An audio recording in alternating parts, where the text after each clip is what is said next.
สบายดีมีมาแนะนำลูกค้าการใช้งานเนาะส่งไปทั้งหลวงพระบางเลยตัวนี้สุด2x2มาเบิ่งสุดแอมเนาะตัวนี้เป็น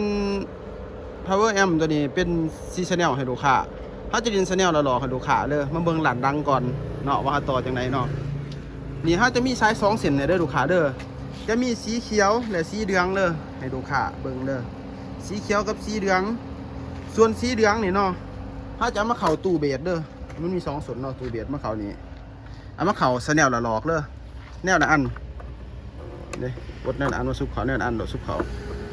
แนวละหลอกมี2เส้นละหลอกเนาะส่วนตู้เบสคือกันเส้นละหลอกเอามาเข้าเส้นละหลอกแล้วลูกค้าเด้อมันมี2เส้นอันนี้มี2ฝากให้ลูกค้าจื้อเด้อชาแนล1มันจะมี1 2 3 4เนาะ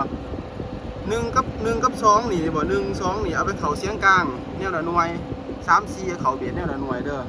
บัดส่วนตัวนี้เขาจะไม้ให้ว่าตัวนี้เป็นกลางไม้ซิคอนนี่ถอดออกอย่ามันหักกันเถอะเดี๋ยวเอาไปเลยนี่ก็เป็นใช้ว่าเบสชแนลหูสัญญาณเขานี่ชแนล1นี่เอาเขาเป็นเสียงกลางเอาใช้ไม้ให้ชแนล3เอาไปเป็นเสียงเบส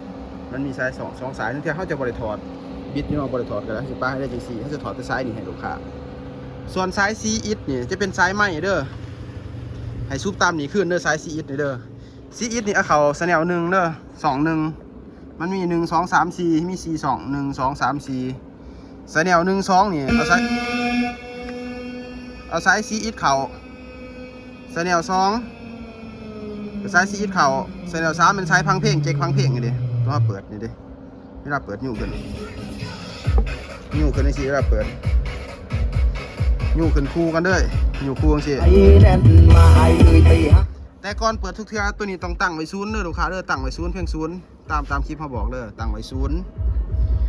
เวลาเขาเปิดเพลงมันจะยุ่ง3 กับ 4เห็นบ่3 4ขึ้น3 4ยุ่งขึ้นคู่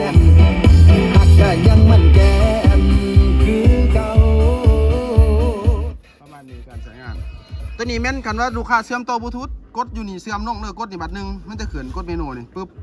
บลูทูธจะเต้นนี่แมปให้ลูกค้าเวลาจากลูกค้าเชื่อมต่อแล้วให้มาเปิดอยู่นี่ไซเนลนี่ดิ5/6เปิดบลูทูธอยู่นี่ตัวนี้แม่นเชื่อมต่อบลูทูธอีกเครื่องนึงตัวนี้แม่นใส่ไซส์แจ็คซูปมันจะแถมให้2ระบบเลยตัวนี้ไซส์แจ็คฟังเพลงนี่ลูกค้าเห็นบ่ไซส์แจ็คฟังเพลงตัวนี้แม่นบลูทูธด้วยขอเชื่อมต่อไปเดี๋ยวอีกเครื่อง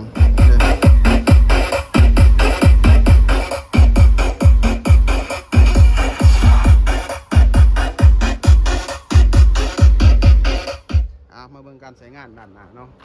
ตัวนี้เขาจะเฮ็ดเป็นโหมดพาราเนลให้ลูกค้าเลย A กับ B จะไปนำกันลูกค้าเปิดแต่ตัวนี้มันเสียงกลางนี่เนาะชแนล1 กับ 2นี่มันจะไปนำกันเสียงกลางบิดอันนึงประมาณเพียงนี้บิดกลางไว้เบสนี่บิดจำไว้ก็ได้ลูกค้าบิดจำไว้ก็ได้เบสนี่จำตัวจริง3 C นี่เป็นเบสเด้อ CD C ก็เป็น3 D ก็เป็น C ประมาณนั้นนะ A เป็น1 B เป็น2ตัวนี้กับตัวนี้จะไปนำกันการใช้งานบิดนี่มันตัวนี้ไปนำกันตัวนี้ปรับเบสความแรงความคอยของเบสบัดส่วนตัวนี้ตั้งไว้สำนีความแห้งของเบื้องเขาจะเฮ็ดเป็นเบื้องนี้เป็นเบสคอร์สนี้เขาตัด140กันเด้อลูกค้าเด้อนี่140เด้อตัวนี้เด้อนี่140ตัวนี้ความแห้งของเสียงกลางเขาตั้งไว้จะตั้งไว้ตามนี้ลูกค้าเอาไปเปิดตามนี้ได้โดดส่วนด้านหน้านี้บ่ให้กดยังด้านหน้านี่บ่ให้กดได้ลูกค้าเด้อตัวนี้เป็นไม้ให้จะเปิดไปให้ไม้ให้เปิดให้เขาเสียบต่อมันลูกค้าไปเปิดโดดงานไม้ตัวนี้ EQ ก็เป็นกดให้ตัวนี้สีแดงกดสีแดงตัวนี้พ่อ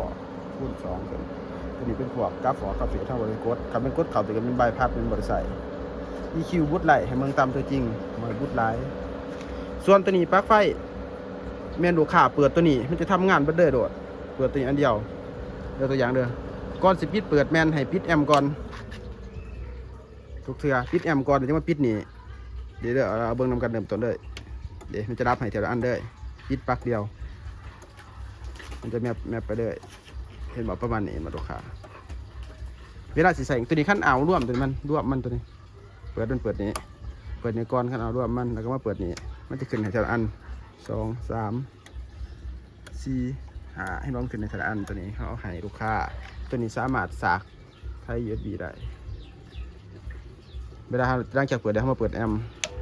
ประมาณนี้ยังไงเปิดได้ทุกอย่างจะทำงานเองเลยมีแต่เอาสายแจ็คมาซุปโทรศัพท์ซุปขานีแล้วมาเปิดที่ในโดด ถ้าอีทเป็นเปิดนี่ก่อนเสียงแอมนี่ก่อนแล้วขึ้นเพลงนี้แอมเบสแอมกลางตัวนี้สแนลกลางเปิดนี้จะไปนำกันเองตัวนี้บ่เปิดก็ได้เปิดตัวนี้บัดตัวนี้เปิดเบสขึ้นเพลงนี้ตามตัวจริงบ่แห้งจริงเด้งขึ้นตามตัวจริงเด้อลูกค้าเด้อส่วนตัวนี้เฮาตั้งไว้ให้แล้วหลังจากนั้นมีแต่เอานี่ขึ้นกระดังแล้วนี่แจ็คมาเลย